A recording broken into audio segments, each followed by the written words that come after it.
Today's episode of the Bill Simmons Podcast on the Ringer Podcast Network, brought to you as always by our presenting sponsor, ZipRecruiter. You know it's not smart bringing the mush Joe House back on the podcast to do NFL picks after he mushed his way through the first 2 weeks. But he's back. He's coming up later. You know what else isn't smart? Job sites that overwhelm you with tons of the wrong resumes. Luckily, there is a smart way at ZipRecruiter.com/BS. They find people with the right skills for your job. They actively invite them to apply. You get qualified candidates fast. Right now, my listeners can try ZipRecruiter for free at ZipRecruiter.com/BS. ZipRecruiter, the smartest way to hire. Meanwhile, let's talk about Hotel Tonight by showing you top-rated hotels with unsold rooms. Hotel Tonight makes it easy to book your stay at an amazing rate. And even though their name's Hotel Tonight, you can book in advance. Perfect for spontaneous weekend getaways, 3-day weekends, staycations, road trips, business trips, booking a place with a pool, and much more. So to start scoring amazing deals at incredible hotels, go to hoteltonight.com or download their app. Right now, we're also brought to you by theringer.com, where you can find a whole bunch of great pieces about the NBA season that's coming up, about the very depressing Kavanaugh hearings. By the way, we had Lindsay Zolad wrote a piece about that for theringer.com late yesterday. And then we had on the Channel 33 podcast, we did a press box podcast reacting to the hearing. So yesterday was not a great day in American history. So you have all that and all the great Ringer video stuff we're putting up. Kevin Clark, Roger Sherman, they have new things this week. I did a Ryder Cup thing with Roger Sherman. That's up as well. Check that out on Twitter and on YouTube and a whole bunch of other places. Kyle, when does One Shining Podcast go to 2 a week? It'll be beginning of October, I believe. Beginning of October? Or is it November? We got beginning things to talk about. Beginning of November? Titus gets here in like two weeks. So I can't imagine he won't want to do 2 a week. Okay. Last but not least, wanted to mention one of the most popular BS podcasts I think I've ever done was with Scott Harrison, who is the guy who founded Charity Water, which is an incredible charity that you should check out if you want to check out charitywater.org. He wrote a book. It's called Thirst, a story of redemption, compassion, and a mission to bring clean water to the world. And it's about his journey and about everything that he's done the last, decade or so, however long he's been doing this. And he does great work. He's a great guy. 100% of the author's net proceeds from the sale of Thirst will fund charity water projects around the world. So the money basically goes right to the charity. I mentioned this because we did a podcast, I think, probably 2 years ago. I don't know. It was, I'm going to say it was in 2016, but it was really great. It was one of the best ones we've done. And if you didn't hear that the first time around, I would encourage you to go and check that out. It was, of all the pods we've done, I think we've done, are we at 420 yet? Yes. Yesterday's was 420. Why didn't you tell me? I'm sorry. I knew it. We should have done a special 420 episode. You knew it. I was celebrating. You were nephew Kyle was celebrating.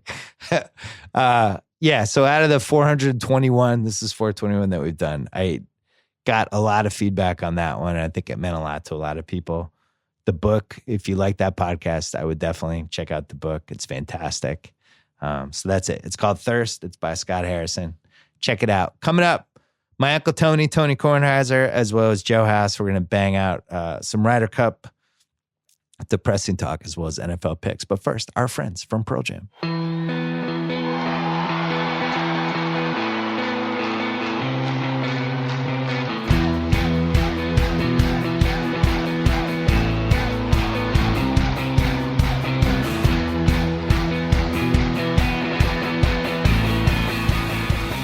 All right, on the line right now, my Uncle Tony Kornheiser. He loves this. Tiger Woods is back. Football is going. Basketball is coming. This is, you and Wilbon have never gotten along better than this. Well, I think we've always sort of gotten along.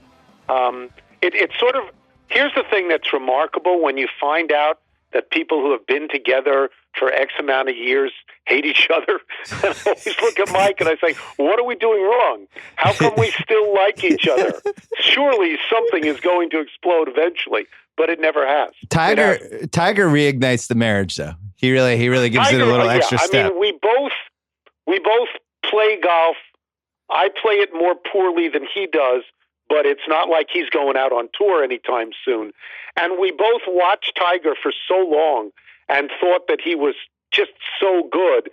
And then and Bill, you know this, he is completely responsible for what happened to him. This is at his own hand. This isn't some terrible combination of events. This is him in terms of what happened to his marriage, to his career. It's coupled with injuries, and we all understand that. But he was so far down.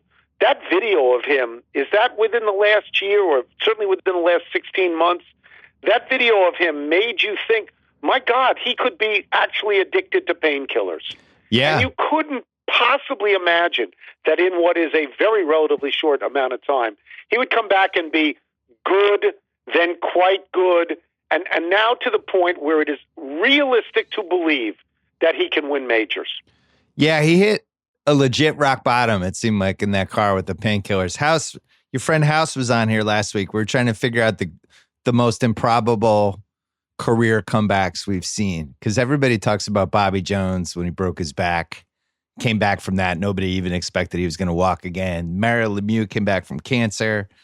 We forgot Ted Williams last week, who was in the Korean War and just came back and was hitting 350 again. Where does this one rank for you? I think it's pretty high up. I mean, I'm not sure it's as high as Ben Hogan, who gets in an automobile crash and, and his whole body is shattered. But I mean, when you see that video, it's one thing to see Tiger missing chips, when he's practicing, and you say, okay, there's because there's a tremendous amount of mental aspect in golf. But when you see that video, you say, my God, you have to worry about his health and personal safety in ways that you don't have to for other kinds of athletes. So it's pretty high up. Now, he's got to win majors. To complete that, he's got to again be a threat to Jack Nicklaus for the career, all-time amount of majors. Yeah. But it's a pretty stunning comeback. It really is. The swagger coming back has been the most shocking thing to me. Even when they were introduced in the teams and he got the standing ovation the other day, he's just, his chest is out again. He doesn't seem like this beaten down dude who embarrassed himself and embarrassed his family and just wants to get back in our good graces. He actually is carrying himself a little bit like an alpha again. So that was nice to see. I missed Alpha Tiger. Not as much as he used to. The one thing that I'm not a big believer that people change, but in this particular case, when you see him interviewed, he has a softness that you never saw before. That's true. He has an introspection, and you would never think of him as introspective. He's got a little bit of that. The thing he told Steve Sands when he just won the FedEx Cup tournament, and by the way, Justin Rose, I mean, that's a clown show. You pumping your fist because you're going to win $10 million. You got to hand the check to Tiger because he's made it possible for you to make any money at all in the world. But at that point, when he told Sands, I was worried. I was worried I was going to start crying on 18. You would never have associated that kind of emotion with Tiger Woods before, because his emotion was all, I thought, fed by hostility. And I'm not sure that that's true now. And I think the other thing is, I don't think the players who played with Tiger for the majority of his career particularly liked him. They might have admired him, but I don't think they liked him. I think the younger kids now, in a way, it seems like they're almost rooting for him. Yeah. Even if it's at their expense, because they know in the long term they're going to surpass him. But I think they were actually happy for him to have won that tournament last week. And that never would have happened before, don't you think? Well, you were in Washington when MJ came back on the Wizards, which has been kind of unfairly maligned now as like it didn't work. It actually had some fun moments. It wasn't the worst thing in the world. But the way the young guys responded to him during the times when he was on reminded me a little of the Tiger thing. Because there is, they grew up watching him. In Jordan's case, Jordan was hired to be the general manager. And then they made an agreement that he'd play a little bit. Yeah. And he played fine. He was not Michael Jordan, No. but he played fine. He sold out every single game, home and road, that he played. And he enriched the pockets of the people who owned the team and boosted the value of that franchise, and then was cashiered out of town, obviously. So. Can we go back to you excoriating Justin Rose for celebrating a $10 million check? Nobody loves money more than you. I feel like you would have held the $10 million check over your head and done laps around the green for like 25 minutes. Nah, I would have done that privately at home at night when it was all over. But the fact that I would have shot 3 over on a Sunday, I don't mind him getting the check. It was the way he celebrated it. Like, this was an enormous accomplishment. He got his brains beat out on Sunday. Yeah. He still had enough. He had a par 5 on the 18th that everybody was birdieing. Everybody. Pacific time, Friday morning. And as usual, America is getting crushed in the Ryder Cup on foreign soil. I'm hoping that it doesn't lead to Saturday and Sunday almost becoming insurmountable, but it seems like we're heading that way. Do people actually care about the Ryder Cup, or is it just older white guys like us? I think that people like the Ryder Cup because it's a fun event, because it's so much different than what they usually do. And people like to watch it and see how it works. I think if you do well in it, like Ian Poulter and Colin Montgomery, if you do well in it, it burnishes your resume. I think if you stink in it, nobody cares.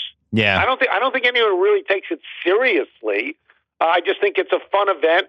It's fun to see if you win. Nobody actually remembers who individually wins or loses, unless it comes all the way down to the last singles match or something like that. But I just think people have fun watching it because it is so different than anything that's played. It's sort of like, to me, and this is not nearly on the same level, but if you and I wouldn't say it's Davis Cup, but if you had that World Team Tennis stuff with the color-coded courts, yeah, and you put some good players out there, and you've developed it over 10 or 12 or 15 years, and people thought it was fun, it would be the same sort of event.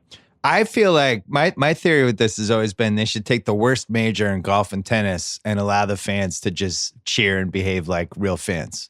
So the PGA Championship, which is the worst golf championship, and then by far. And the Australian Open, which, I don't feel like has the same pizzazz as the other three. I just think everybody should be allowed to cheer and act like maniacs during the whole time, because I love the energy of the fans at the Ryder Cup is the most fun part about it, right? Because it's like, it really is. Golf has no pulse. I don't know that tennis has this, but there is that tournament in Phoenix, which is sadly called the Waste Management Open. Yeah. But that particular tournament, people go crazy. Yeah. Well, and also all the waste management. I think it's a combination. Those two, waste management and golf. I think that it's such an unfortunate, inspires people. It's such an unfortunate name, waste management. It is. Hey, so you've been in Washington for a long, long time.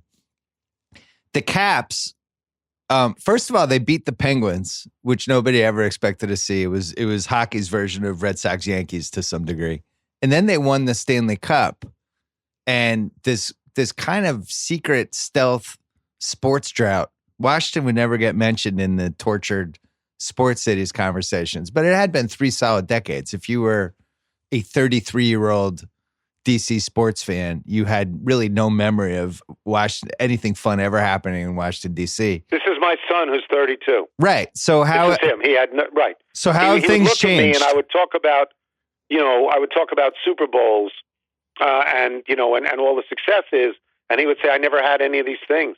Yes. I didn't have them. So what's it like? How have people changed? How has the Stanley Cup changed Washington, D.C.? Okay, so I'm from New York, where the Rangers were important, but not nearly as important as the Bruins always were to Boston. So I don't want to claim hockey knowledge or get on a high horse and talk about hockey and how important it is. It is only marginally important in Washington. With Ovechkin coming, you had somebody as a lightning rod sort of player, and his failures united people in thinking about the Caps. I didn't think much about the Caps other than they were choking dogs for 25 years. Yeah. But what stunned me, Bill, and it stunned me, were those during the Stanley Cup, and admittedly, it's the right time of year. It's June. It's beautiful out at night, and the light lasts until 9 o'clock at night. But they had these watch parties. They had 20, 30,000 people in various parts of the streets of Washington, D.C., watching on giant screens. And that was the first time it ever hit me that the Capitals were a big deal, because I never thought that. I thought they were a distant fourth, that they had their 15,000 people, and that was all they had. Yeah. So it's a bigger deal than I thought. And they didn't just beat the Penguins. They were down 0-2 in the first series to Columbus. They lost both at home. Then they swept them. They were down to Tampa, and they had to win the last two, I believe, a team that was better than them during the regular season. They beat Pittsburgh, their nemesis, and then when they beat Vegas, they beat the goalie, Marc-Andre Fleury, who had knocked them out for 10 years, and they beat their former general manager, George McVay, who had put together that team. So they got rid of all the ghosts. They got rid of all of them, and that was a great celebration. Ovechkin is an older player now. I don't think anybody thinks they're going to win it again. Yeah. So I think this was the shot, and that's why everybody got drunk and stayed drunk. Ovechkin got drunk on like 5 continents, I think. I think he's still drunk. It I think he's still. It reminded me a lot of when Nowitzki won in Dallas in 2011, where he had been this great star for a lot of years, but people had kind of given up on him as somebody that could lead a title team. And then it happened at this great point of his career and kind of transformed the way people are going to remember his career. With Ovechkin, you could really make the case he might be the greatest DC athlete of all time, right? Professionally? No, because the football is more important, and John Riggins had that run, and no, I mean John Riggins he's up there. John Riggins is he's there for like 5 years. Very high. The greatest moment in Washington's modern sports history, and I date modern by the time that I got here, because why wouldn't I do that?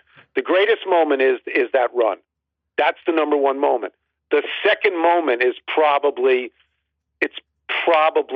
this cup. It might be. There's some other little moments, but it might be the cup. Yeah, it might be. What about when the Wizards got swept in '97 by the Bulls, but gave them a really nice 3 games? Really, really tried hard. That wasn't in the top 5? Let's use the operative verb here, swept by the Bulls. And then the Wizards were going to be terrific. Yeah. Except that didn't Chris Webber get arrested? Yeah, he had some issues. It went down the drain. It went down the drain very, very quickly with Howard and Weber and Murasan. Murasan, didn't he go film? Wasn't that the Andre the Giant year for filming? Yeah, he did the My Giant movie. Yeah. Okay, and then he was never any good anymore. He did that movie with Billy Crystal and was never any good anymore.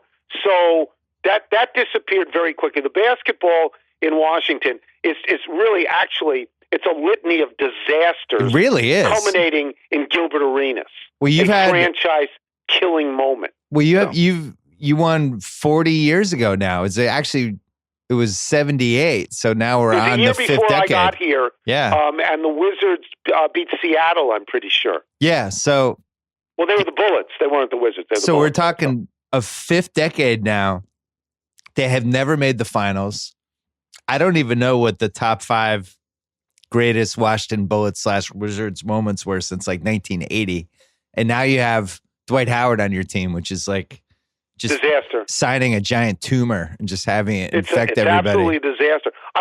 The great moment was probably, John Wall becoming the king of Game 6. And then would you like to go over his stats in the 4th quarter in Game 7 against Boston? I bet you know them. He'll never live that one down. He celebrated like they won the title. Win. Yeah. He's got to win. Win the series. Do you buy that Wall and Beal can't be on the same team? No, but I also don't buy that they're a particularly great backcourt combination because I don't see any particular results there. Yeah. I mean, I don't. I think John Wall continues to sort of run ahead of his team. I mean, I don't. For all of his talents, if you're going to have the ball in your hand all the time, you've got to be you've got to have Magic Johnson's mentality, don't you? Yeah. You've got to be able to say, how do I make everyone else better? And as opposed to, I'm going to have to win this myself. So you're an admittedly crusty older man. You don't like a lot of things. People have to win you over. Things have to win you over. Other than Tiger, what is winning you over these days? What's making you giddy? Sean McVay? I bet you like Sean McVay. I love Sean McVay. Yeah. Oh, I'm so sorry. Well, I'll tell you the local athlete in Washington who I love above all others. That's Max Scherzer. Max Scherzer, total alpha dog. It is amazing to me that in all the years we've done PTI, and we don't have a lot of baseball player guests. You know, we put Kirk Chin and Justice on a lot, but we don't have player guests.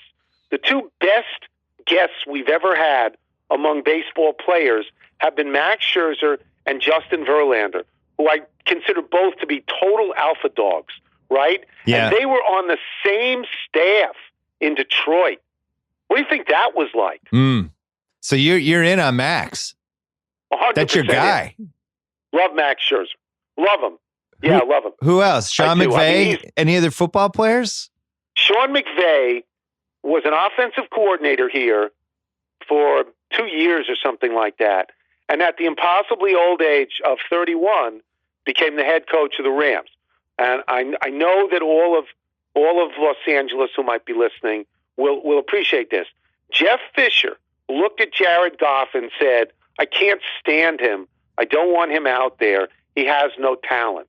Yeah. Sean McVay got there, and in 20 games, is it 20 games? Yeah.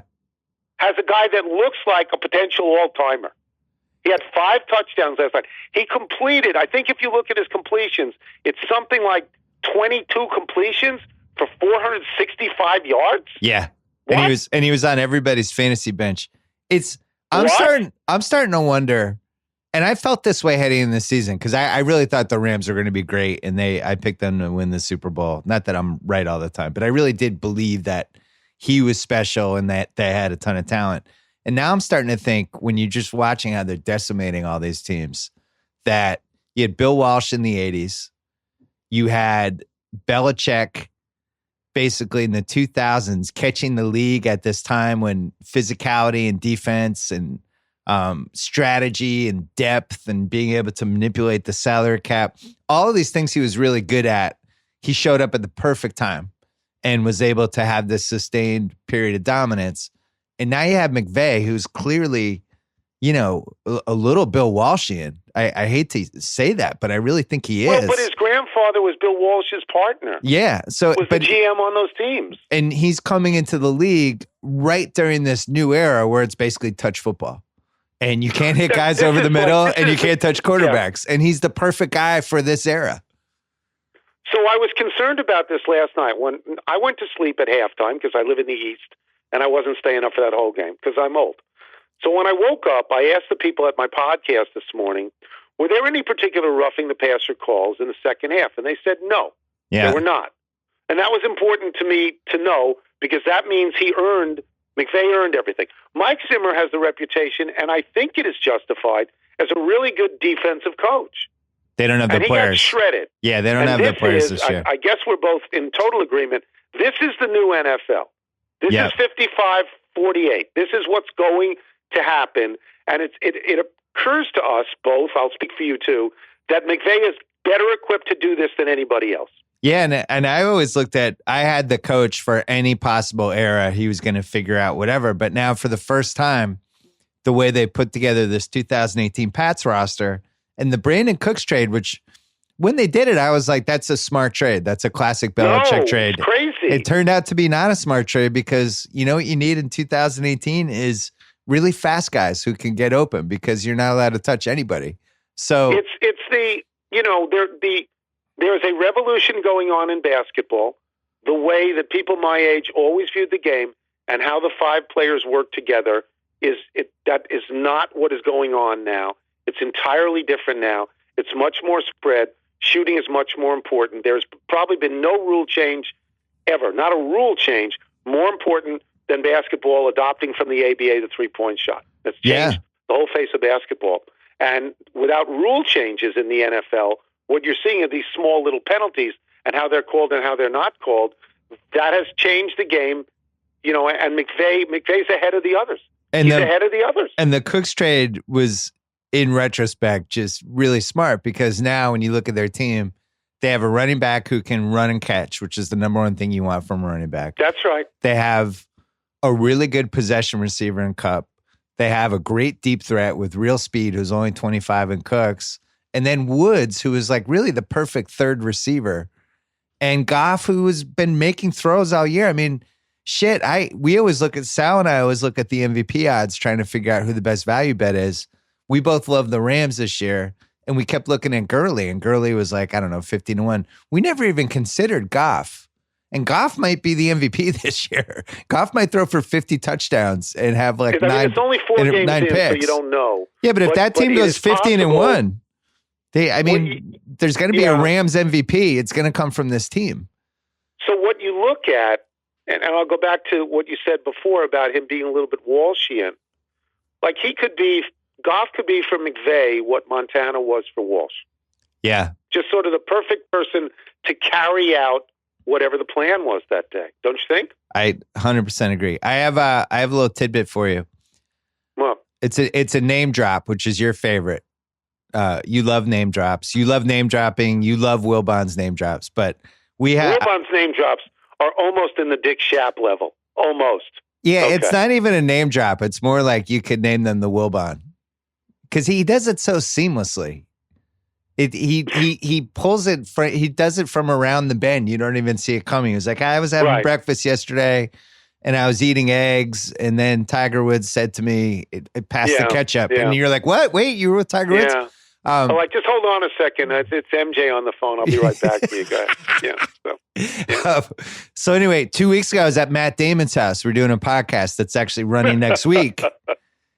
We did this whole podcast. We finish it. And he was like, we got to watch a Pats game. We had such good luck the last time. And then he said, how's Tony doing? Matt Damon. Are you kidding? Yeah, he said, how's Tony doing? And then he goes, that nice? And then he goes, that was so much fun when we watched that game, that Super Bowl. Well, that was the exuberance. Yeah. At the interception. The sort of, because everybody figured the game was over. And it was going the other way. We were devastated. And the exuberance at the interception, to see these people who you watch on TV and in the movies, including you, be so happy and literally jump up and down, just jump up and down. That was wonderful. Great. That was great. That was great. I knew that would put a little hop in your step. So he was saying Ocean's 14, they'll be in touch. Like maybe you and Elliot Gould are now partners or something, and I don't know. So here's what you should tell him if, in fact, you see him again. Okay. And it is that this is the province for old men. Basically, goes like this on television. Yeah. You watch sports. If you're not that interested in sports that particular night, nothing appeals to you. You start watching news channels. In 5 minutes, you want to kill yourself for watching the news channels. Then you start rolling through the movies. And I've got, HBO and Showtime and Stars, and I mean, I've got about 20 channels of movies. And there are certain movies that it doesn't matter where or when I land on them, I'm in all the way to the end. And the first two Bourne movies, which are Damon movies, I'm in all the way to the end. Good Will Hunting, I'm in all the way to the end. So we started. That's how much I like him on screen. Well, I'm glad you got to hang out. That's why we started the Rewatchables podcast here. The whole principle was movies you could jump into at any point. So we've already done Rounders. I'll give you my favorite movie for that. Okay. My all-time favorite movie for that. Yeah. Michael Clayton. Wow, really? Michael Clayton. Love it. All the way to the end, every single time. Clooney at his greatest. Hey, last thing. It's great. You did a bunch of PTIs with Pablo Torre, and eventually you just, when we would talk on the phone, you would talk about how smart he is, and initially you didn't want to do PTI with him because he was too young. You felt like you were his grandfather. He was like my It's okay to do it with your nephew. Yeah. But your grandson is stretching it a little bit. Then you rallied back, and then it was like how smart he was, and you loved doing PTI with him. It hurt my feelings. I'm just going to be honest. It hurt my feelings. Okay. I shouldn't have hurt you. You should not have put yourself. I felt like the older girlfriend. Position. You are not a rival of Pablo Torres. I just felt like you the are, older. As we say in Latin, sui generis. You are one of your own kind. And anytime you can come back, I will not just happily, I will gleefully and eagerly do that show with you if I'm still alive. I just felt like the older girlfriend who was like you were talking about the new 24-year-old that you met at the bar the day before. Listen, it's up to Eric Rideholm and Connor's show. I'm ready. I'm ready to come back to DC. I'm ready to do PTI with you, and I'm ready to eat with Joe House and overfeed you and then put you in an Uber and you're just slumped in there because you ate too much. That will be wonderful. Will you plug my podcast to your millions of listeners? Let's do it. Yeah, plug your podcast. Go. It's just the Tony Kornheiser show. It's on almost 5 days a week, every week, except I'm so old I'll take off a day here and there. It is simply a smart adult talk show that doesn't even emphasize sports, but is largely about sports. Smart adult talk show is all I want to say. And then PTI. The longest running sports franchise we have. Is that right? I guess. It has to be, right? Oh, as an individual show, not like Sports Center. Right. Often imitated, never duplicated. PTI. Yeah, that's very nice of you to say. And soon, when Wilbon and I are in assisted living, we'll just do it by the side of the pool. First of all, if that ever happens, that will absolutely be a Ringer digital show. So don't worry, you guys will still be getting paychecks. It's going to happen. Say hi to everybody for me. I'll see you soon. Be good. Thanks. All right. Thank you. Let's talk about Simply Safe Home Security. Simply Safe is ready for anything that gets thrown at it. If a storm takes out your power, Simply Safe is ready. If an intruder cuts your phone line, Simply Safe is ready. They destroy a keypad or siren, Simply Safe will still get you the help you need. Here's what I love about it. Maybe it's overkill. Maybe you don't need to be ready for every worst case scenario, but Simply Safe is always ready just in case. That's what makes it great. Simply Safe could cost an arm and a leg. It should, but it doesn't. That's because they're good people. They charge you what's fair, what's right. $14.99 a month, no contracts, no hidden fees. I recommend Simply Safe to everyone I know.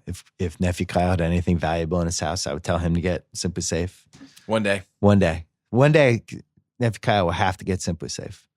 Go today to simplysafe.com/BS to check it out. That is Simply Safe with 2 I's. Simplysafe.com/BS. And since we're here, we're about to talk NFL picks with Joe House. People don't ask us for advice that much because they've heard the picks, but watch this week. This week's going to be incredible. If you think you know who's going to win, check out MyBookie. I always tell people to bet with MyBookie. They're your best bet this season. They've been in business for years. They have great reviews online. Their mobile site is easy to use. Not to mention in-game live betting and the most rewarding player perks in the business. For you fantasy guys out there, you can even bet the over-under on how many fantasy points a player will score each game.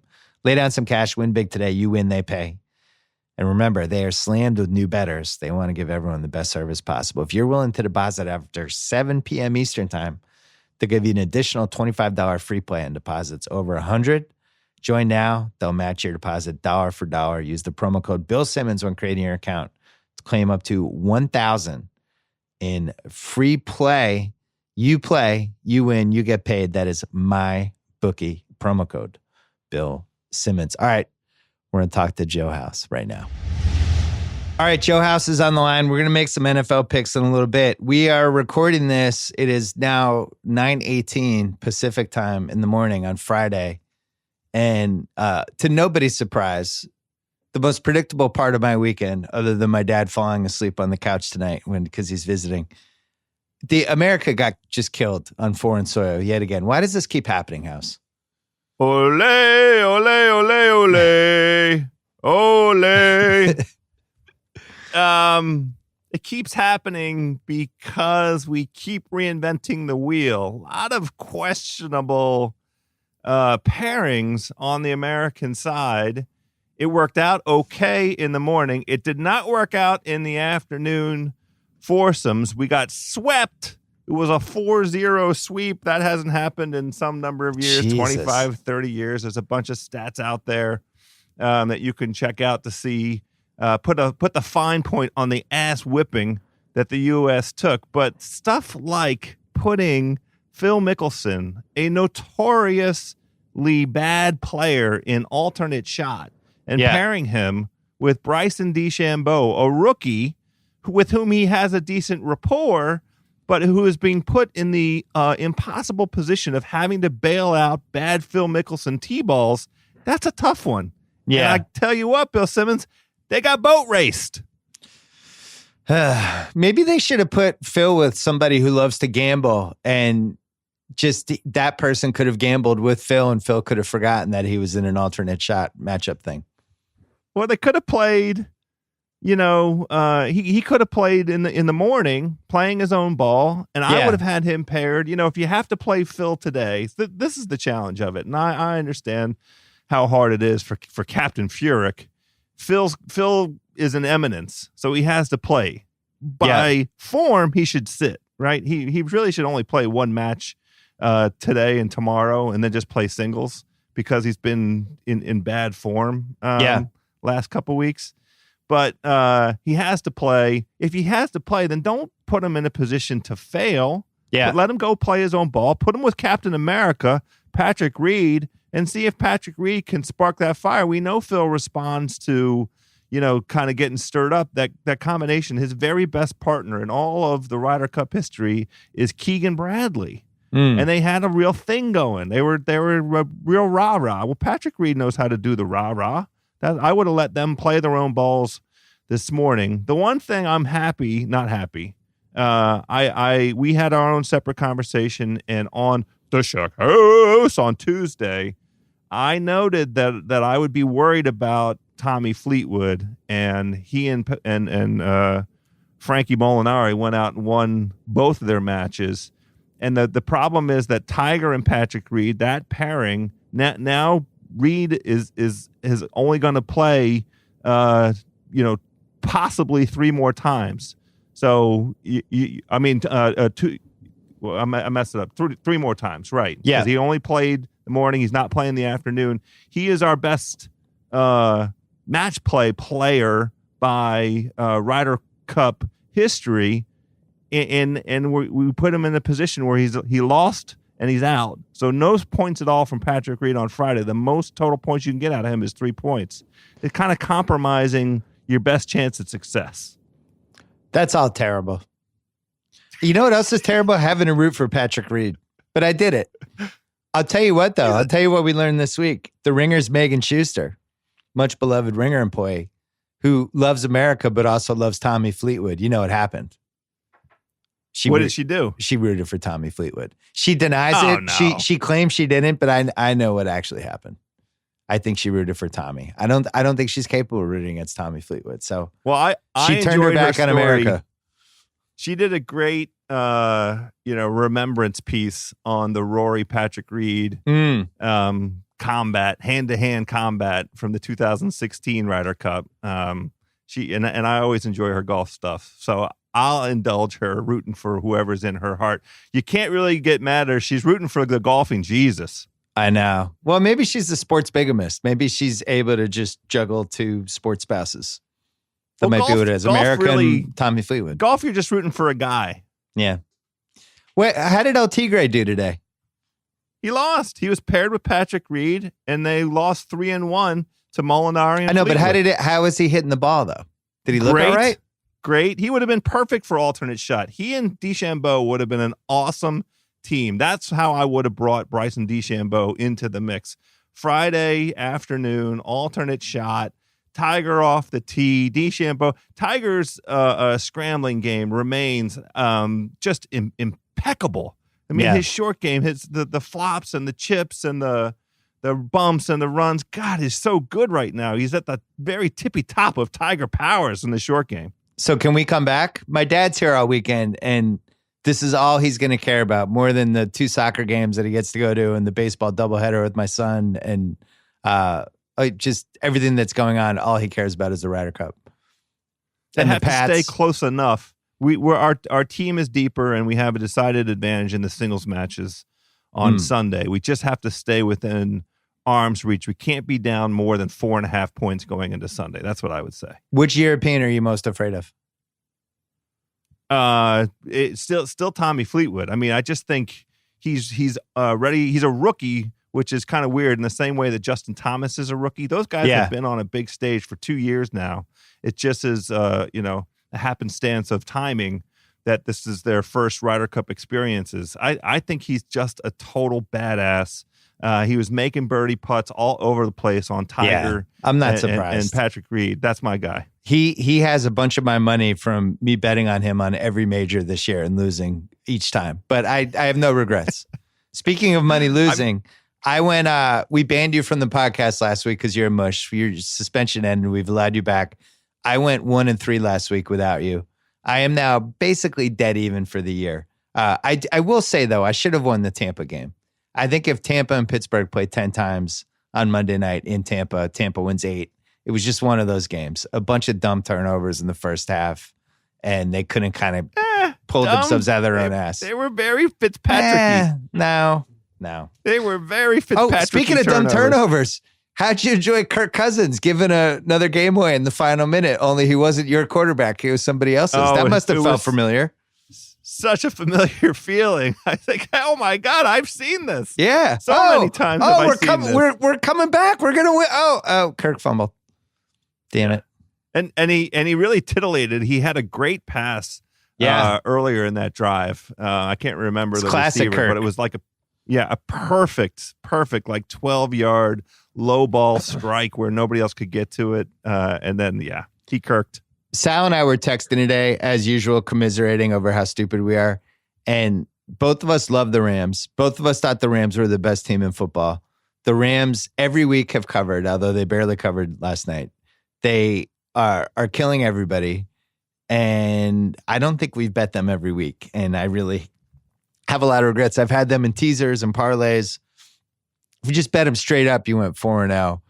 We are now, Uncle Tony was just on before you. We were talking about how it's now touch football and the Rams have the perfect touch football team. And I'm just going to keep betting them until I see otherwise. That's my expert advice.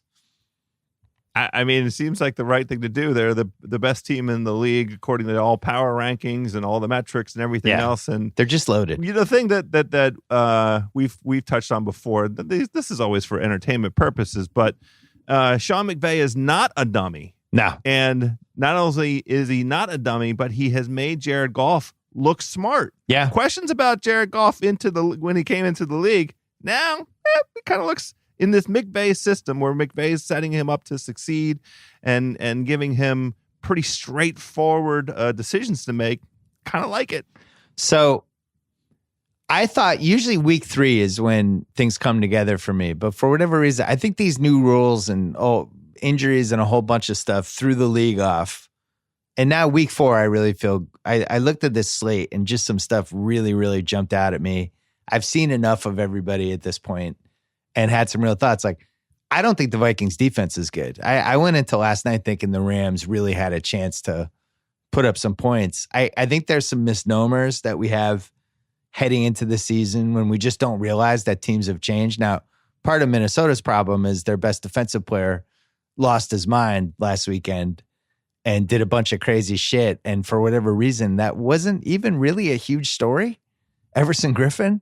I mean, he really like lost his mind. You would think like if that happened to pick any NBA All-Star, this would have been the biggest story in the NBA for 3 weeks straight. In the NFL, it's just like, oh, another guy went crazy. It's kind of depressing. But with that said, we've learned over the first month that Minnesota's defense is not good. It is not the same team as last year. That NFC North is wide open. I don't think the Packers are good either. And you look at the Packers' first 3 games, Rodgers playing on one leg. Their defense is not good. It seems like it's wide open. My Deadskins gouged them. Yeah, it seems like it's wide open for the Bears, who are only favored by 3 at home against Fitzmagic. And yet I can't pull the trigger because of one Mitchell Trubisky. He just makes me too nervous. I cannot put money on that dude. I'll do it if I'm getting a lot of points. I can't do it as a favorite. I watched a lot of that Bears-Arizona game on Sunday with nephew Kyle, and he just provokes laughter with some of the throws. He is in the rare category of QB where he makes a couple plays a game, the room just is laughing like, oh my God, what the hell just happened? So I can't do it, House. The -3 is so enticing. I love their defense. I think Tampa, it's totally reasonable they could be 2-2, but I'm staying away from that one. That's the right instinct, right? Oh my God, yes. Okay. Part of the thing in our NFL wins pool, as we're sitting there and selecting the teams over the course of the season, we need the most wins. One of the things I will confess that I thought about is I'm sitting on a Sunday afternoon and watching X team, and X team is down by 1 score, and I need that quarterback to lead them to either tie the game or take the lead. Can I live with myself if I take this team and have to watch that quarterback attempt to do it? And I will say I deliberately stayed away from the Bears on just that principle. The Bears were available to me where I selected, I think it was the Deadskins. Yeah. And I just chose Alex Smith over you just had Mitch to. Trubisky. You didn't feel good just about that simple line of thinking. All right, so let's go to this week's picks. I have a few, and I had a couple that I've got 2. I'm excited. All right, I'll do a couple extra for you. There were 2 lines that I just was confused by. Now, normally that would be a red flag. Normally you go, oh, that's fishy, I'm staying away. I actually think it's just because it's week 4, and I don't think Vegas totally realizes who's good and who's not good yet. The first one is Cincinnati's at Atlanta. Atlanta is just not the same on defense, and especially with Deion Jones out, I think defensively they're below average at this point. A little bit of a pass rush. They get a little something at home from the crowd, but for the most part, not a great defense. Offensively, they've been fine. It's classic Atlanta. They're moving the ball, but then they're in the red zone, and sometimes they screw up. And it's the same team they were last year. I do like this Bengals team.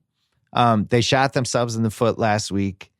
I think they have talent on both sides of the ball. I like that they can come from behind. I like them getting points on the road because even if they're down 10, with 2 minutes left, I still feel like they can go down and make a play and whatever. They have Mixon back this week. That was my big mistake last week against Carolina. I forgot Mixon wasn't playing when I picked Cincy on this podcast. Mixon is back. I think he makes a difference. And they're getting 3.5 in Atlanta. I think this line should be 2.5. So you're getting a free point. I think they can win. I think they can win the game outright. And how about this, House? You love dumb gambling stats. Andy Dalton, 30-17-2. Cincinnati with Andy Dalton as an underdog. So there you go. Against the spread. Yeah, not against wins. The big regret with this Cincinnati line is not jumping in when the Sharps all did. Yeah. When it opened at 5.5, they steamed the thing down to the 3.5. I still like the 3.5. Me too. The Falcons have demonstrated they can't stop anybody under any circumstances, and they lost Ricardo Allen this week as well. So no Deion Jones, no Keanu Neal, no Ricardo Allen.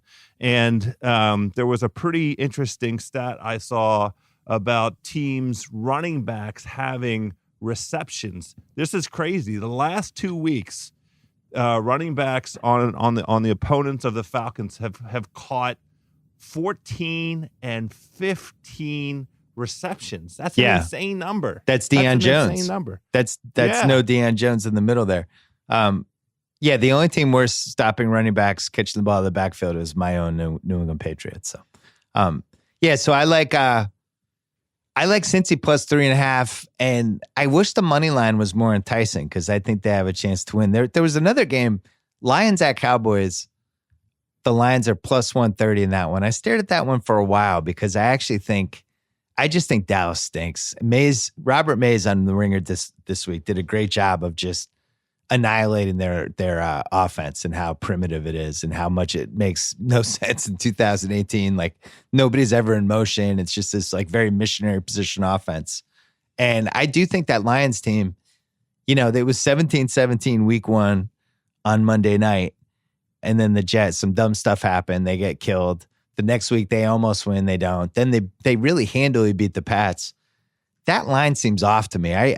Dallas is -3, which basically means Vegas feels like they're the same. So Lions plus 3 looks enticing. I'm going to stay away. I still don't trust Matt Patricia. That's the only reason. Okay, you stay away. You jump is one in? of my picks. Okay. I'm diving in. Okay. My mush status has been well established. So my apologies in advance to the good people of Detroit. But I can't. The idea of Dallas being favored in this game is preposterous to me. The Cowboys are averaging 13.7 points a game. Sean Lee is out, and the Dallas defense, there's a nice body of data available now about what happens to the Dallas defense under the stewardship of Rod Marinelli when Sean Lee is out. The Dallas defense is damn near 6 points worse when the heart and soul of their defense, Sean Lee, is out. And I love this nugget. I ran across this. Apologies in advance to the Cuz. Since Jason Garrett has become the full-time head coach of the Dallas Cowboys, they're the only team in the National Football League to be outscored on average at home. They give up nearly 24 points to road teams per game, and Dallas, their own selves, average about 21 and a half at home. Under this Jason Garrett era, the Cowboys have no home field advantage, so I'm not giving up any points to the Lions. I love the Lions +3. I love the Lions money line. I love it when Dallas sucks. Fuck, you convinced me. All right, I'm in with you. Woohoo! How about them Cowboys? I wish the money line was more enticing. I wish it was like plus it's 150. Only like plus 130, right? I'm going to grab the 3 because even if they're down 10 in the fourth quarter, Stafford will get me a garbage time touchdown. I like their receivers. The Pats had a hard time covering their receivers last week. I thought the rookie running back Johnson was pretty shifty. 100 yards. So yeah, this might be one of those lines. I'm in. I'm joining you on that one. Hey, House, let's take one quick, tiny little break just to remind people: Halloween Unmasked, our 8-episode podcast series about the movie Halloween and how it launched 40 years of various horror movies, and genres and eras and everything. Hosted by Amy Nicholson. It premieres October 1st. Guess why I'm telling you that? Because October 1st is really soon. That's Monday. So yeah, if you haven't subscribed, subscribe now. If you love Michael Myers, if you love horror movies, if you like narrative podcasts, this is the first big one that we've done on The Ringer, and we are very excited about it. It's fantastic. Check it out. Subscribe right now. All right. House. My next one, this line is actually suspicious to me. I'm just confused by it. The Colts are home. They're favored by 1.5 against Houston. Houston has looked like hot garbage for 3 straight weeks. Doesn't look like they can block. Their secondary has been way worse than I think anybody expected. I'm not sold on their skill position guys at all, other than Hopkins. Your computer isn't sold on them either, as we just heard weird noises. It's talking to us. And I think the Colts are pretty good. I actually really, I've watched a lot of them these 3 weeks. I thought they absolutely could have won that Philly game in week 3. And they had Philly in a position. It was like 3rd and 8 or 3rd and 9. And all they had to do is get a stop. They would have gotten the ball back. And with really a chance to win. I feel like Luck could have gone down the field and scored on them. And Wentz just made a great play. And it's anybody who thinks Wentz versus Foles, it doesn't make a difference. Like that was the biggest play of that game. I think the Colts are pretty good. They're not going to win the Super Bowl. They can move the ball. They're a little frisky. They're really well coached. I think Frank Reich is in the running for best new coach of the year. And I like them at home. And I think they have a chance to potentially win this division if Jacksonville, is going to continue to do these scoring 6 points at home, that kind of bullshit. Tennessee, Jacksonville, Indianapolis, all of them are pretty frisky. So I like the Colts. I don't understand why this line isn't 3. I feel like I'm getting 1.5 for free against a crap Texans team. And here's the other part, Joe House. This has all the makings of the Bill O'Brien gets fired if they lose this game kind of stink to it. And I could see that happening. And if there was a way to parlay Bill O'Brien getting fired with Colts -1.5, I would do it. So that's my case.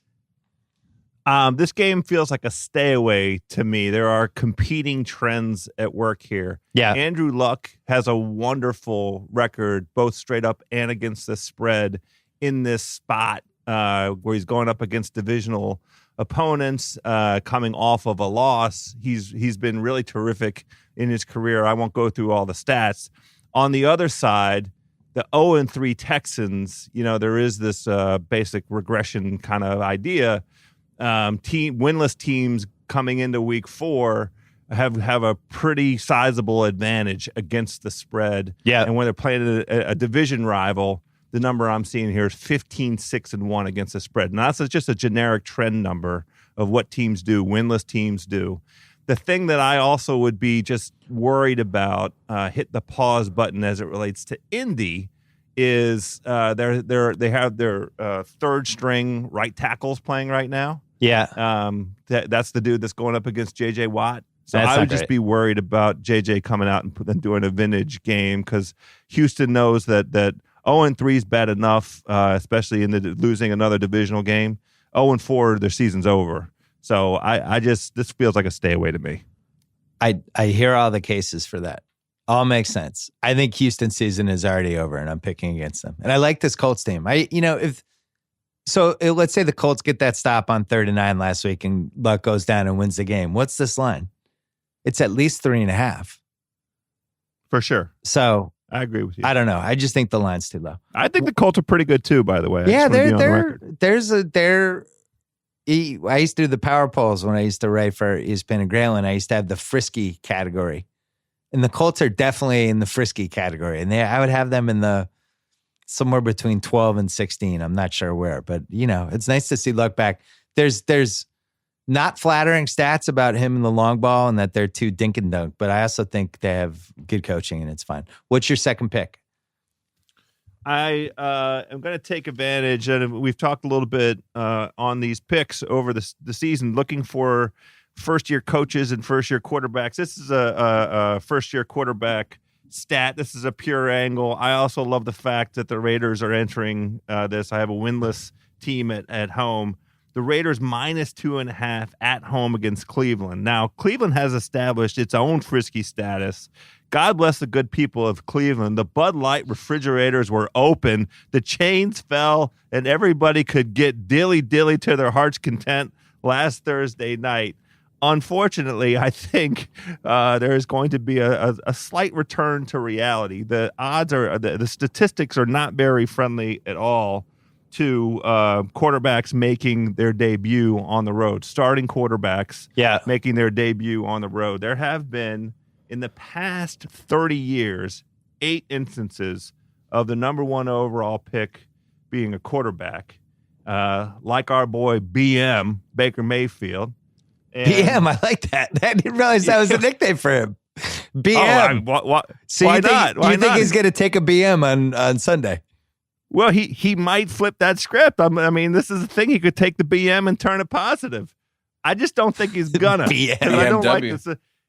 On the road, these kinds of quarterbacks in this situation, making their first career start on the road, 0-8 over the last 30 years, straight up and against the spread, losing by an average of 18 points. I just think it's a tough spot. It's too much to ask, especially Oakland has been about 1 play away in each of its games. They really haven't gone out and just got their ass handed to them by anybody. It's true. They had a chance to win all 3, and I think you could say the Raiders and the Jets are the 2 teams that could be 3-0 with a couple breaks. So I just feels like value. Raiders by anything less than a field goal against Cleveland. I'm not ready to crown Cleveland's ass yet.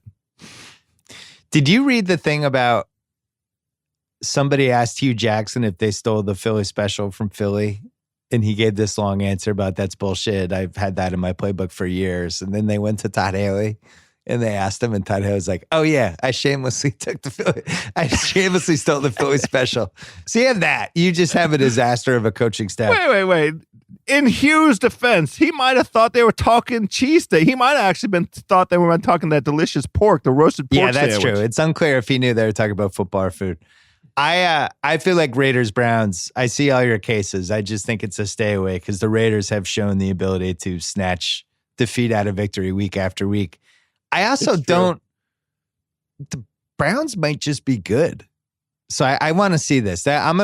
This game is on my radar. I'm gonna watch it, and I think we'll learn a lot about both teams. But I will say this: if the Browns are a playoff team, and if the Browns are a team that could potentially win the AFC North, they have to win this game. Like if there's a roadmap for them to go 10-6 and make the playoffs, you can't give away a game to the crappy Raiders in Oakland. So no, you're right about that. I have 2 picks, and I'm debating whether to parlay these together. But I don't think I'm going to. And for some reason, something's holding me back on one of the picks, so I might just take one of them. I'll talk it out, and you tell me if you like the case. All right. Jets plus 7.5.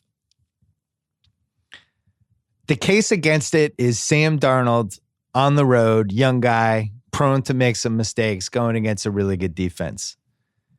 The case for it is Jacksonville's offense when they're going against a defense that has any semblance of life, which discounts the Patriots in week 2. When they're going against a good defense that can contain Bortles and contain his scrambling and make it so that the Jags have to move down the field and can't save 3rd and 9s because Bortles is much faster than any Patriot linebacker, that you can slow them down and turn it into a 12-9, 15-12, 17-14 type game. I think the Jets could win this game. I also think Darnold could throw 4 picks and they could get their asses kicked. So my instinct is to bet on them at plus 290 and maybe even tease them with the Chargers, who are home against the San Francisco 49ers at minus 475. Tease the minus 475 with the plus 290. Get that to about plus 380 or whatever it is and put a little half unit on it or a little third of a unit. You're talking about parlay, not tease, right? Well, I'm sorry, parlay, not tease. Yeah. Little money parlay. I just thought, you know how dumb I am. I have to keep it simple. Jets plus 290, Chargers minus 475. Get that to about plus 380. Put about a 1/3 of a unit on that. What do you think of that plan? I like it. I do think the Jets defense has been pretty underrated far this season. Not by advanced metrics. On Football Outsiders, they were second defensively in DVOA through 3 weeks, which is 3 weeks is enough of a sample size to at least know something. So I don't know. I was impressed by that.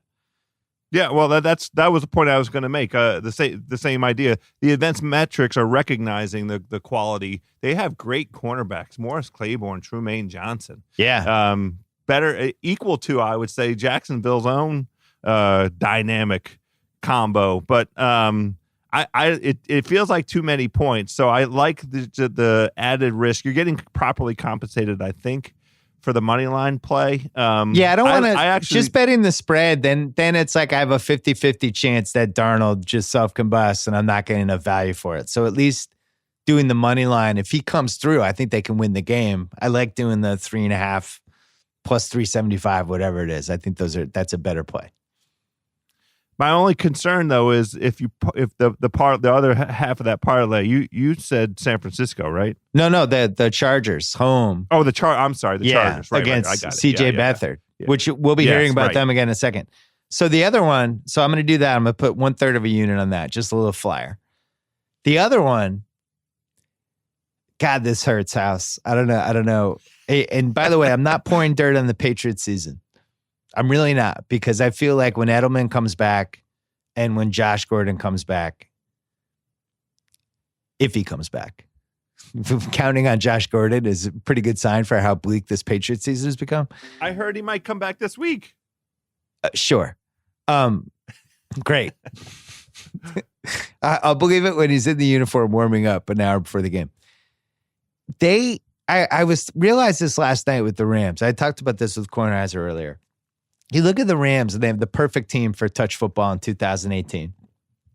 They have the perfect running back who can run and catch. They have a deep threat. They have a perfect possession receiver. And Woods is the perfect third receiver. It's a perfect team. You would create guys like that if you're just creating a Madden team from scratch. The Patriots have the opposite. Sony Michel, I don't know if how long it's going to take for him to shake off the rust from not having training camp, or he might be bad. Who knows? But he's certainly not Deion Lewis. And then they don't have the Edelman Amendola guy, at least for this week. They don't have the deep threat anymore. They traded Cooks away. Gronk is not Gronk anymore. Nobody wants to admit it, but I'm just telling you. I fucking love Gronk. I ride with Gronk till I die. He's at the tail end of his prime, and he might even be past his prime. He's just not physically the same anymore. This is not a dangerous offense. And the irony of it is you have these touch football rules, which fundamentally Brady should be thriving right now. He should be amazing. They put up 10 points in Detroit last week. So if the Rams, Jared Goff had 45 fantasy points last night. I'm not counting out this Pats team for November, December. I still think there's room for them offensively to be awesome. I'm just looking at them right now, and I think they're in a lot of trouble on offense. All right, fine. So you got that. The defense this is the worst defense they've ever had. The defense is an absolute fucking abomination. It's really bad. I think I saw a stat. They've given up 16 runs of 10 plus yards already. They said that on last night's broadcast. That's unbelievable. Not to leading mention the league. All the dudes who've been wide open, not to mention the zero pass rush, not to mention they have the slowest linebackers, not only in the league, but like the slowest linebackers I think I've ever seen in my life. They can't contain any quarterback who scrambles. They can't, any running back who's going to catch the ball out of the backfield at this point, they just have no chance. So now you have Miami coming into Foxborough, and this just feels like an awful matchup for us because you have Miami who just deliberately built this team that just has a bunch of fast guys. They have incredible speed this year. That Wilson, who everybody made fun of them when they signed Albert Wilson, it was too much money. The guy's fucking fast. I'll tell you this, he's faster than anybody in the Patriots. Kenyon Drake's fast. Tannehill can the classic game manager, but he can, on a 3rd and 8, can scramble around and make plays. And I just think this is a terrible matchup for them at this point of the Patriots season. Play them 8 weeks from now. Everybody's healthy. Edelman's back. Great. But right now, this is bad. And Brady does not have the security blanket. Edelman will come back next week. It'll be much better. The team will start to fall into place. Sony Michel will start shaking off the rust. I'm not counting out this Patriots team yet. I just feel like rock bottom hasn't happened yet, and it feels like it's going to happen this week. Dolphins +7 is an amazing value to me. I think this line should be +3 or -3. I think the Pats should be 3-point favorites in this game. So there you go. Well, the Sharps agree with you. This is at the very top of a lot of these publications that I've seen in terms of value opportunities.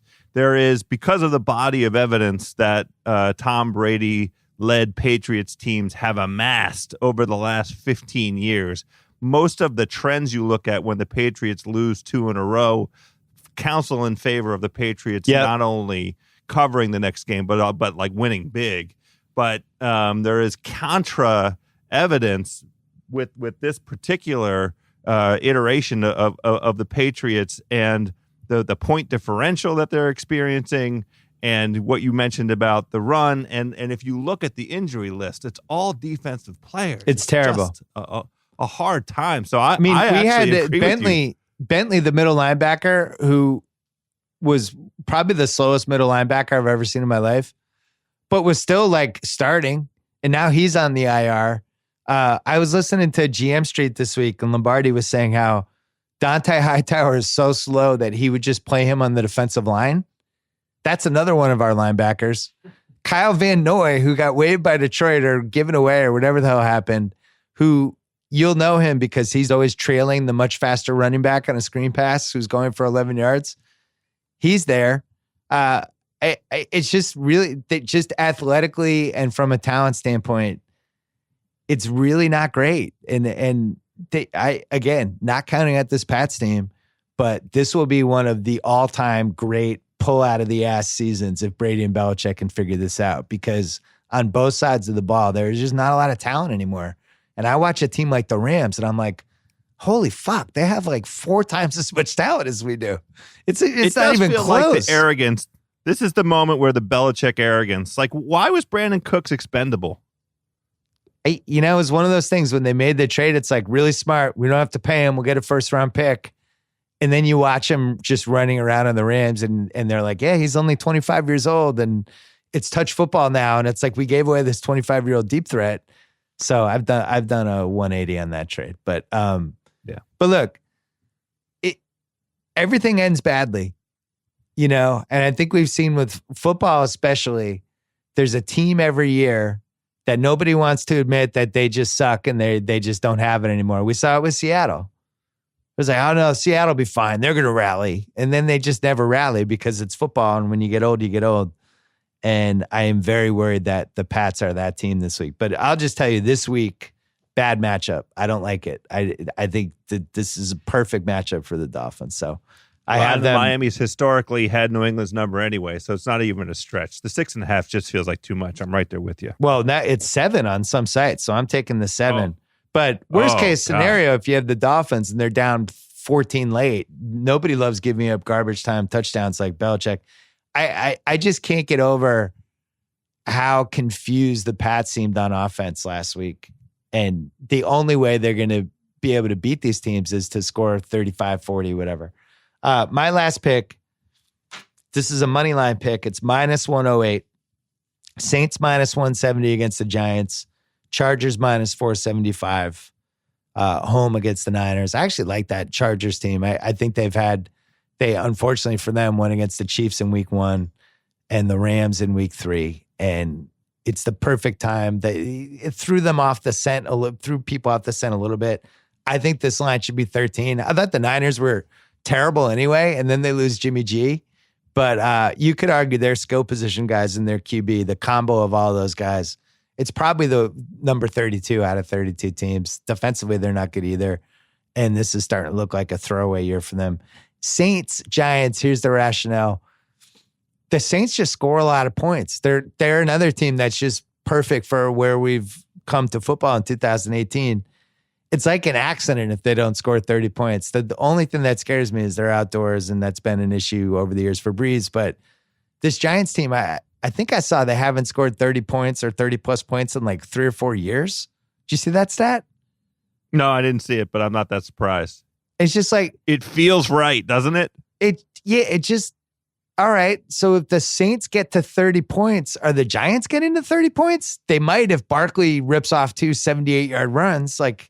There is or Beckham has his 2 big plays or whatever, but I just feel like if you play this game 10 times, I just think the Saints can get to 30 points every time, and I think the Giants could get there 2 out of 10 times.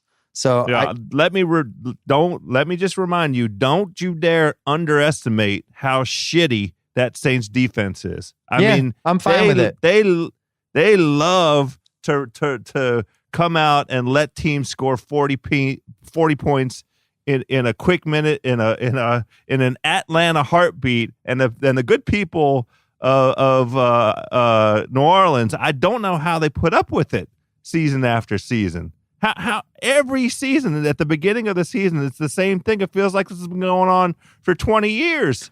That these Peyton-led teams with defenses that are just absolutely atrocious to begin the season. I understand the rationale. I like the Saints at the Giants as well, but I wouldn't bank on the idea that the Giants can't score 30. If they're ever going to do it, it's against this garbage Saints defense. All right, so I've heard this case. They gave up 48 to Tampa in week 1, and I think some of that was just bad scheming and just underestimating how explosive Tampa was, especially with the new rules. Week 2, only gave up 18 to Cleveland. Week 3 gave up 37 to Atlanta. Now, you could argue Atlanta and Tampa are 2 of the top 5 offenses in the league, right?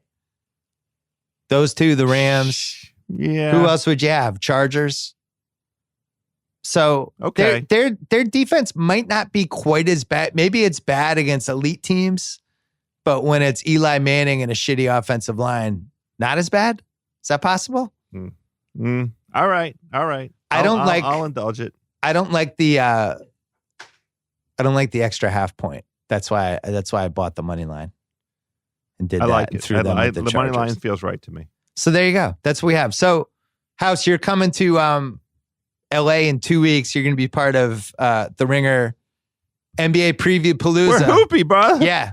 So that's happening. We have some fun stuff in store for that. We have a lot of NBA takes. There's been a lot of texting between us and the Cuz on some thoughts that we have on things. Yeah, early season futures. We always love the futures in the NBA. Did you see the division? What terrible division is the Wizards in? I think it's called Southeast. The Southeast. All right, I'm going to give you the odds. Let's just give people a little taste. The Southeast Division. Hold on, I'm queuing it up. And by the way, once you get these out and we talk about what I think we're going to talk about, I can't encourage people to go do something about it as quickly as possible because everything could change with one Jimmy Butler. Right. So you got Washington favored to win the Southeast -160. Miami's +220. Charlotte's 9-1. Orlando 20-1. Atlanta. You can still get Miami +220 right now. Yeah. I mean, if they trade for Butler, that's a pretty nice pick, right? Yeah, I mean, I got to go. I got something to do. I got a text that I got to send off. Oh, yeah, you have to go anyway. So we're doing NBA. Well, no, I'm just saying. We're doing NBA over-unders. When do you want to do it? A week from Wednesday? Sure. For this podcast? Sure. I'll do it. I'm going to be with you. I'm on your dime, brother. Once I'm on the West Coast, no, but I'm I just think there to serve the people. I think we have to do it a week before. Yeah, we need like a week little so people can jump in. So maybe we'll do that a week early. So that would be next Wednesday, I think. Yeah. Okay. Is that next Wednesday? Yeah, because we're only 2 weeks away from me being out in LA. Fuck. All right, we'll figure it out. All right, here's what I have for picks. Cincy +3.5. Colts -1.5. Saints Chargers parlay money line -108. Dolphins +7, and then a little flyer on the Jets +290 parlayed with the Saints with the Chargers -475, which is about +380. House, your two picks were the Lions +3. Oh, I joined you on that. Yeah. And then what was the other one? Oh, Raiders the Raiders -2.5. Great. Yeah. And then go Ryder Cup, go Team USA. Listen to House on House of Carbs. Listen to House. Are you doing a special Shack House Sunday night? Sunday night after I hope I'm not singing Olay anymore. I hope I'm come on singing the Star Spangled Banner Sunday evening. I just doesn't feel like it's going to happen. Yeah. All right. Thanks, House. All right. Good times. Thanks, buddy. All right. Thanks to Uncle Tony. Thanks to Joe House. Thanks to ZipRecruiter. Don't forget to check them out at ZipRecruiter.com/BS. Thanks to Scott Harrison. His new book is called Thirst. All the proceeds go to the Charity Water Foundation, charitywater.org. And if you love the podcast that we did, you will definitely like the book. And if you didn't listen to the podcast, you should. And then you should get the book. Check that out. Thanks to Simply Safe, they goes on beyond what home security should be. Its intuitive design influences every step of securing your home, like installation. Simply Safe ships right to your door, ready to go. It never stops. Simply Safe's built-in backups protect you through power failures, Wi-Fi outages, even baseball bats, all for just $14.99 a month. Order today. You'll get free shipping and free returns. Your risk-free 60-day trial. SimplySafe.com/BS. That is Simply Safe with 2 I's. SimplySafe.com/BS. Next week, me and Cousin Sal, late Sunday night. I might even drag my dad into this because he'll still be there and he'll probably be in a coma after the Pats game. That's Sunday night. Matt Damon coming late Tuesday, and then we'll be back Friday with God knows what. So until then, take care.